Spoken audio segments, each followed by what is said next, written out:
Assalamu alaikum. Today we will explain Section 11 of Income Tax Ordinance 2001 Heads of Income. That what are heads of income? For the purpose of imposition of tax and computation of total income, all income shall be classified under the following heads. Income के 5 heads है, इसके अलावा और कोई head नहीं है income tax ordinance 2001 के under. सबसे पहला जो इनकम है वो हेड है वो salary, income from property, income from business, capital gains and income from other sources. Income from other sources में वो इनकम आता है जो कि किसी और हेड में फॉल नहीं करता। अभी यहाँ पे जो मोटी मोटी बातें हैं वो हम डिस्कस करेंगे कि क्या बताते हैं।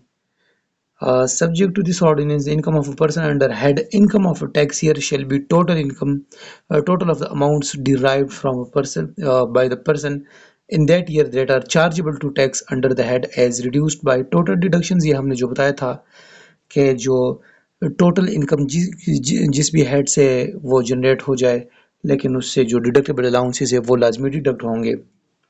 अभी अगर वो डिडक्शन जो क्लॉज 3 में फिर कहता है कि वो डिडक्शंस जो कि इनकम से एक्सीड हो जाए, इनकम से एक्सीड कर जाए, तो वो according to part 8 of this chapter एक सेट ऑफ लॉसेस एक पूरा पार्ट है, तो उसके अकॉर्डिंग उसकी उस लॉस की सेटअप हो सकेगी, वो जाके हम आगे पढ़ेंगे।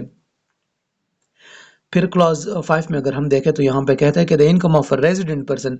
अभी रेजिडेंट पर्सन और नॉन रेजिडेंट पर्सन ये आगे जाके हम सेक्शन 80, 81, 2, 3 यहाँ वहाँ पे पढ़ेंगे कि रेजिडेंट पर्सन क्या होता है, पर्सन क्या होता है और नॉन रेजिडेंट पर्सन क्या होता है। लेकिन ये जहन में याद रखना चाहिए क्योंकि आगे हम जाके रेजिडेंट नॉन रेजिडेंट का पढ़ेंगे कि the income of a resident person under head of income shall be computed by taking into account amounts that are Pakistan source income and amounts that are foreign source income। जो resident person है उसका Pakistan source income और foreign source income दोनों पे tax लगाया जाएगा और दोनों को टैक्स किया जाएगा। जो रेजिडेंट पर्सन है ये जहन में याद रखना चाहिए, उसकी जो इनकम पाकिस्तान से जनरेट होती है और जो इनकम फॉरेन से जनरेट होती है दोनों टैक्सेबल है और दोनों पे टैक्स लगाया जाएगा। क्लॉज 6 में फिर यहाँ पे कहता है कि the income of non resident person, अभी नॉन रेजिडेंट पर्सन की बात कर रहा है, under a head of income shall computed by taking into account only amounts that are Pakistan source income. अच्छा, जो नॉन रेजिडेंट पर्सन है यहाँ पे citizen of Pakistan and non citizen of Pakistan की बात नहीं की जा रही। कुछ स्टूडेंट के जहन में ये बात आ रही है कि सिटीजन पर्सन वो होगा जो कि पाकिस्तानी सिटीजन है, सॉरी रेजिडेंट पर्सन जो कि पाकिस्तानी सिटीजन है।